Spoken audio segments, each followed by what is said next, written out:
আমরা এখন টাঙ্গাইলে, আর টাঙ্গাইলের চমচমের যে জন্মস্থান পোড়াবাড়ি, সেই পোড়াবাড়িতে আমরা ভিজিট করতে যাচ্ছি চমচমের উদ্দেশ্যে।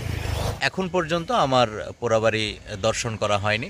আমরা এই প্রথম যাচ্ছি পোড়াবাড়ি এবং মিষ্টি খাওয়ার উদ্দেশ্যে, প্লাস কিছু চমচমের গল্প শোনার জন্য। সঙ্গে থাকুন। টাঙ্গাইল সদর উপজেলা থেকে খুব সহজে আপনি পোড়াবাড়ি যেতে পারবেন। সদর উপজেলার বেবি স্ট্যান্ড থেকে আপনি সিএনজি অথবা অটোরিকশা নিয়ে যেতে পারেন। দূরত্ব কম হওয়ায় আপনি চাইলে রিক্সাও নিয়ে যেতে পারেন। টি ব্রেক আর কি। এই যে আমাদের ম্যাডাম খাচ্ছে, হ্যাঁ, সাথে মাংস পিঠা। সে খেয়ে যাচ্ছে, খাওয়া ছাড়া সে কিছু বোঝে না, খেয়ে যাচ্ছে।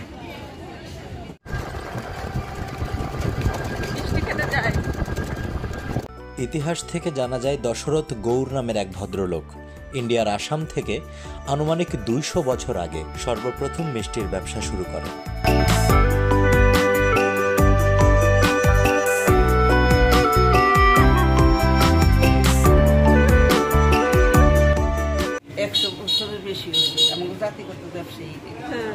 আচ্ছা, আগে কে করতেন?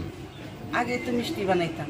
আচ্ছা, আপনার শ্বশুরে বানাইছি। আচ্ছা, শ্বশুরে বানাইছি, তার আমার স্বামী বানাইছে, তো স্বামী মারা গেছে, এখন আমার ছেলে বানায়। আচ্ছা, এই দোকান আপনি দেখাশোনা করেন? হ্যাঁ, আমি আর আমার ছেলে। দারুণ দারুণ। মিষ্টি কোথায় আপনার কারখানা? কোথায়? বাড়িতে। বাড়িতে, বাসায় তৈরি করে এখানে নিয়ে আসেন?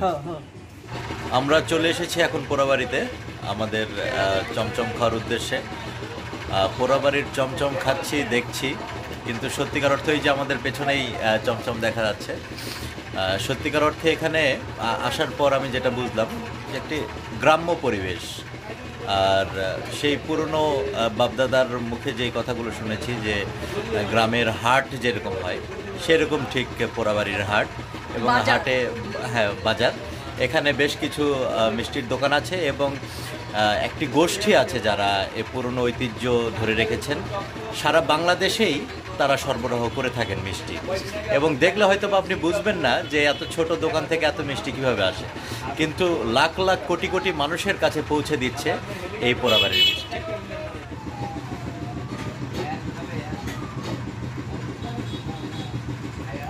কেমন মিষ্টি? মজা। তুমি তো মিষ্টি খাও না, আজকে খাচ্ছ? পোড়াবাড়ি চমচম বলে কথা, পোড়াবাড়ি আসছি, মিষ্টি না খেলে হয়? তাই মিষ্টি খাচ্ছি।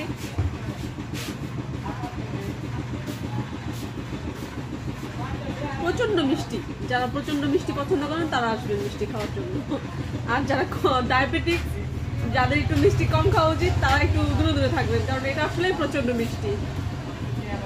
মিষ্টি প্রেমীদের জন্য এই টাঙ্গাইলের মিষ্টি পোড়াবাড়ি চমচম। মিষ্টি কেমন লাগছে তোমার কাছে? মিষ্টি তো অসাধারণ। তুমি তো মিষ্টি পছন্দ করো, দোয়ার মতো পছন্দ করো। ফ্রেশ বানিয়ে তোমাকে ফ্রেশ দিবে। আমরা গরম মিষ্টিও খেয়েছি, আবার হচ্ছে যখন ঠান্ডা হয় মিষ্টি মাওয়া টাওয়া দিয়ে যখন সাজায় রাখে তো আমরা তখন মিষ্টি পাই ভালো। তাছাড়া আদারওয়াইজ সবসময় তো আমরা গরম মিষ্টি খাই, ঠান্ডা মিষ্টি খাই। গরম মিষ্টি কম খাওয়া ভালো, কারণ গরম মিষ্টি খেলে পেটে সমস্যা হতে পারে।